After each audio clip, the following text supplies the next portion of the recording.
ஒரு வயசுக்கு அப்புறம் குறிப்பிட்ட வயசுக்கு அப்புறம் ஒரு 25 அந்த வயசுக்கு அப்புறம் நமக்கு இருக்கிற நண்பர்கள் அந்த வட்டம் இருக்குல்ல, ஐ மீன் ஃப்ரெண்ட் சர்க்கிள், இது வந்து ரெடியூஸ் ஆகிட்டு இருக்கும் நிறைய பேருக்கு. நீங்கள் நோட் பண்ணியிருப்பீங்க. அதுக்கான ஒரு ரீசன்ஸ், பின்னாடி இருக்கிற ஒரு சைக்காலஜிக்கல் ரீசன்ஸ், ஃபேக்டர்ஸ் என்னங்கிறத இந்த வீடியோவில் ஷார்ட்டாக நம்ம பார்த்துடலாம். அதை பற்றி இந்த வீடியோவில் நான் இப்போ பேச போகிறேன். ஏன்னா நமக்கு சின்ன வயசில் நமக்கு ஸ்கூலுக்கு போகிற அந்த டைமில் தான் நமக்கு ஃப்ரெண்ட்ஸ் வந்து நமக்கு கிடைக்க வாய்ப்புகள் அதிகமாக ஆரம்பிக்கும். அதுக்கு முன்னாடி நம்ம வீட்டு பக்கத்தில் குழந்தைங்களாக இருப்போம், ஒரு வீட்டு பக்கத்தில் தெரிஞ்ச நமக்கு கசின்ஸ், ஃப்ரெண்ட்ஸ் இந்த மாதிரி இருக்க வாய்ப்பு இருக்குது.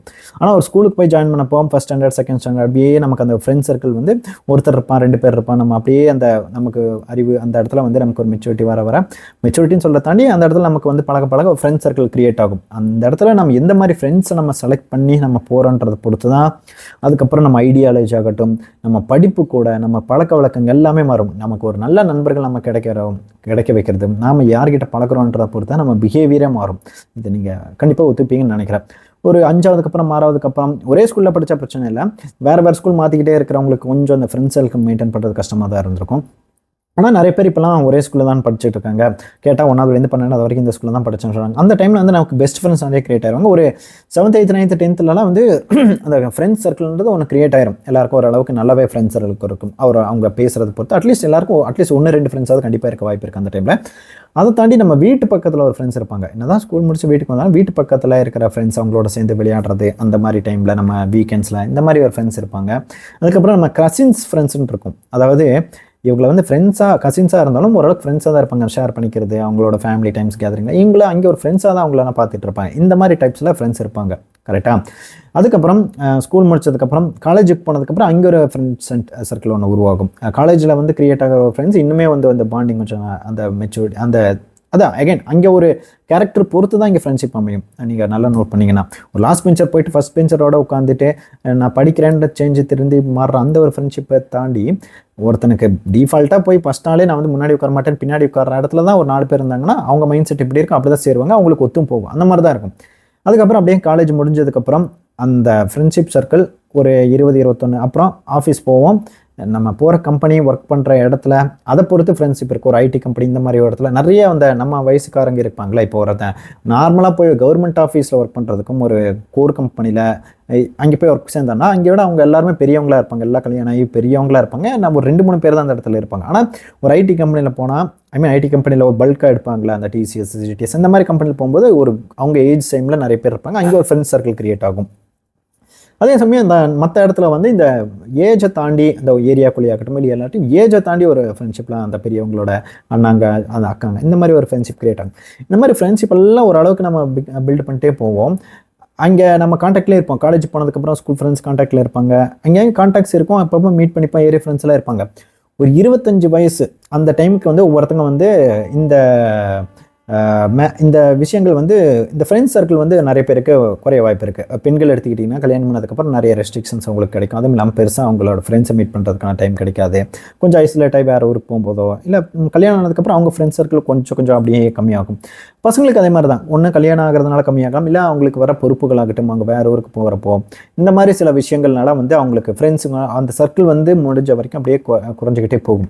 இதுக்கு பின்னாடி இருக்கிற சைக்காலஜிக்கல் ஃபேக்டர்ஸ் என்ன அப்படிங்கிறது பார்த்தலாம். அதில் முதல் விஷயம் வந்து த கேட் கீப்பர். அதாவது ஒரு பர்சனாலிட்டி சேஞ்சை பொறுத்து எப்படி நம்ம ஃப்ரெண்ட்ஸ் சைக்கிள் வந்து இதில் கம்மியாகும் ஒரு கட்டத்துக்கு அப்புறம் அப்படிங்கிறத அதில் பார்க்க போகிறோம். அதாவது கேட் கீப்பர் என்னென்னா, நம்ம ஸ்கூலில், காலேஜில் இந்த இடத்துலலாம் நம்ம சேர்ந்து சுற்றுவோம், எல்லாமே பண்ணுவோம், ஓகே. ஆனால் ஒரு 25 வயசுக்கு அப்புறம் கெரியர், ரிலேஷன்ஷிப் என்ன மாதிரி நிறைய விஷயங்கள், ஃபேமிலி ரெஸ்பான்சிபிலிட்டியாக வரப்போ ஒரு எல்லா ஃப்ரெண்ட்ஸையும் வந்து வச்சுக்கிட்டு இது பண்ணிக்கிட்டு அந்த டைமில் சுற்றினா ஒரு மாதிரி அவங்களுக்கே அந்த இடத்துல வந்து ஒரு இதாகி எல்லாருக்குமே நம்மளை ஆக்சஸ் கொடுக்குறதாகட்டும், எல்லாருக்கூடையும் சேர்ந்து சுற்றுறதாகட்டும், எல்லாருக்கிட்டையும் சரி வாடா போகலாம், கூப்பிட்டா போகலாம் அப்படிங்கிற ஒரு விஷயங்கள் வந்து நிறைய பேர் பண்ண மாட்டாங்க. அங்கே வந்து நிறைய பேர் வந்து இந்த மாதிரி முடிஞ்ச வரைக்கும் நான் வரலடா, இன்றைக்கி வேலை இருக்குன்னு சொல்கிறதாகட்டும், எல்லாருக்கிட்டையும் போயிட்டு நான் அதை பண்ணுறேன், இதை போகிறேன், இங்கே போகலான்ற கேட்டுக்கிட்டு இருக்க மாட்டாங்க. ஒரு இடத்துல ஒரு ரெஸ்ட்ரிக்ஷன் பாயிண்ட் வச்சுருவாங்க. அதுவும் இல்லாமல் ஒரு எல்லா இடத்துக்கும் கூப்பிட்டு போகாமல் சில இந்த இடத்துக்கு போகிறோம், இவங்க கூட ரெகுலராக நம்ம போவோம். இந்த ரெகுலாரிட்டி ஒன்று இருக்குது. வெளியே போகும்போது சரி நீ வருவியா, எப்போ ஒருத்தன் வருவான், இல்லை நாம போவோம் அப்படிங்கிற ஒரு ஃப்ரெண்ட் சர்க்கிள் அந்த இடத்துல சின்னதாக ஒரு இடத்துல கம்மியாக வந்து உன்னோட எவ்வளோ க்ளோஸாக இவ்வளோ வருஷத்தை வச்சு அனலைஸ் பண்ணி யார் நம்ம கூட ரொம்ப க்ளோஸாக இருக்கா, யார் வந்து அந்த மாதிரி ஒரு ஸ்பெசிஃபிக் பீப்புள் மட்டும் நம்ம ஆக்சஸ் கொடுத்து ஒரு ஃப்ரெண்ட்ஸை மெயின்டைன் பண்ணுவாங்க. இந்த மாதிரி ஒரு இதுக்கு பேர் தான் கேட் கீப்பர் அப்படின்னு சொல்லலாம். இதுக்கு அடுத்து வந்து த வாட்சர் அப்படிங்கிற ஒரு சைக்காலஜிக்கல் ஃபேக்டர் அப்படின்னு சொல்லலாம். இதில் என்னென்னா ரொம்ப பார்த்துக்கிட்டு இருப்பாங்க இவ்வளோ வயசு வரைக்கும். முக்கியமாக சொல்லணும் ஒரு காலேஜுக்கு அப்புறம் ஃப்ரெண்ட்ஷிப்பை பிளைண்டாக நம்பாமல் பார்த்துட்டு இருப்பாங்க யார் வந்து நமக்கு கரெக்டான ஒரு ஃப்ரெண்ட்ஷிப்பாக இருக்கான். ஒருத்தன் வந்து குடிக்கான்னு சொல்லுவான், ஒருத்தன் வந்து சில விஷயங்கள் வந்து நீ பண்ணுறது ஒர்க் அவுட் ஆகாமல் இருக்கும், யார் வந்து நமக்கு நல்ல விஷயங்கள் சொல்கிறா, யார் வந்து நம்ம தவறான பாதையில் அழைச்சிட்டு போகிறாங்கன்ற மாதிரி சில பேர்கள் வந்து இந்த கேரக்டர் இருக்கிறவங்க பார்த்துக்கிட்டே இருப்பாங்க யார் எந்த மாதிரி அப்படின்னு. அதில் வந்து ஓகே இதுக்கப்புறம் யார் வந்து நமக்கு உண்மையாக இருக்காங்க அந்த மாதிரி சில விஷயங்கள் ஃபேக்டர்ஸை வச்சு கணிச்சு அவங்கள மட்டுமே செலக்டிவாக வச்சுக்கிறது. மிச்சவங்களோட அந்த ஃப்ரெண்ட்ஷிப் அந்த டாக் எல்லாம் அது ரொம்ப கம்மி பண்ணிப்பாங்க. அதுக்கப்புறம் கால் பேசுறது இது எல்லாத்தையும் இதுதான் வந்து வாட்சர். பொறுமையாக இருந்து அப்சர்வ் பண்ணி யார் நம்ம கரெக்டான ஆளுன்னு அதுக்கப்புறம் டிசைட் பண்ணி நகர்றது. இது சின்ன வயசுலேயே நிறைய பேர் பண்ண மாட்டாங்க. ஏன்னா அவங்களுக்கு அவ்வளோ மெச்சூரிட்டி இருக்கா. ஒரு 25 வயசுக்கு அப்புறம் நமக்கு டைம் பெருசாக இருக்காது. எனக்கு இருக்கிற கொஞ்சம் டைமில் நான் எல்லாருக்கிட்டையும் போய் ஃப்ரெண்ட்ஷிப்னு டைம் ஸ்பெண்ட் முடியுது. எனக்கு வேலைக்கு போகணும், ஃபேமிலி பார்த்துக்கணும், இந்த மாதிரி ரெஸ்பான்சிபிலிட்டியில் எல்லா ஃப்ரெண்ட்ஸுக்கிட்டையும் போயிட்டு பண்ணிக்கிட்டு இருக்க மாட்டானுங்க. அந்த மாதிரி பண்ணிக்கிட்டு இருந்தால் உனக்கு வேலை வெட்டியிலேருந்து அர்த்தம். போய் திரும்ப வேலையை நீ பார்க்கணும்.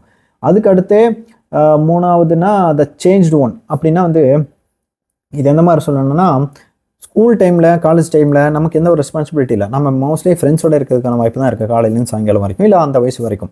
ஏன்னா ஃபேமிலி கூடயோ இல்லை நமக்கு கல்யாணமாகி ஒய்ஃப் அந்த மாதிரி எதுவுமே இல்லாததுனால இந்த மாதிரி தான் இருக்கும்.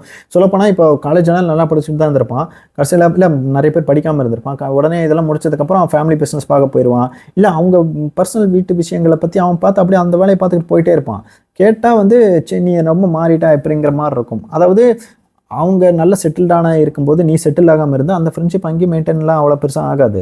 ஒரு அளவுக்கு இந்த கேரக்டர் டிஃப்ரென்ஸ் இருக்குல்ல, ரெண்டு பேரோட பாதைகள். நீங்கள் வந்து ஒரே காலேஜ் ஸ்கூல்லலாம் படிச்சிருப்பீங்க, ஆனால் ஒரு ஃபினான்ஷியலை பொறுத்து அவங்களோட கமிட்மெண்ட்டை பொறுத்து அந்த இடத்துல நீ வந்து அவங்களோட ஒரு கெரியர் அந்த கட்டத்துக்கு போகும்போது அசால்ட்டாக விட்டுக்கிட்டு போகிற மாதிரி ஒரு கேரக்டர் தான் இருக்கும். ஃபார் எக்ஸாம்பிள் உனக்கு உங்கள் வீட்டு பிஸ்னஸ் இருக்குது, உங்கள் ஒரு கடை இருக்குன்னா உன்னோட சூழ்நிலைக்கு ஏற்ற மாதிரி தான் என்னோட ஃப்ரெண்ட்ஷிப் இருப்பாங்க. அவங்க வந்து நீங்கள் எப்பவுமே இவ்வளோ நாள் உனக்கு ஒரு பொறுப்பு இல்லை, நீங்கள் வந்து உனக்கு டைம் இருந்திருக்கு காலேஜ் டைம், நீங்கள் சேர்ந்து சுற்றிருப்பீங்க. அதுக்கப்புறம் ஒரு இடத்துல ரெஸ்பான்சிபிலிட்டி வரும்போது நம்ம எல்லாம் வேறு பாதைகள் இருக்கும். இதனால் பார்த்து அதுக்கேற்ற மாதிரி ஃப்ரெண்ட்ஸை வச்சுக்கிறதும் இல்லை விலைக்கு போகிறதும் இந்த மாதிரி ஒரு விஷயங்கள் இருக்குது. இதுக்கு பேர் தான் வந்து த சேஞ்ச் ஒன். அதாவது வேறு நம்ம லைஃப்பில் இருக்கிற அதுக்கப்புறம் வரப்போகிற ஒரு பாதைகள்னு சொல்லலாம்.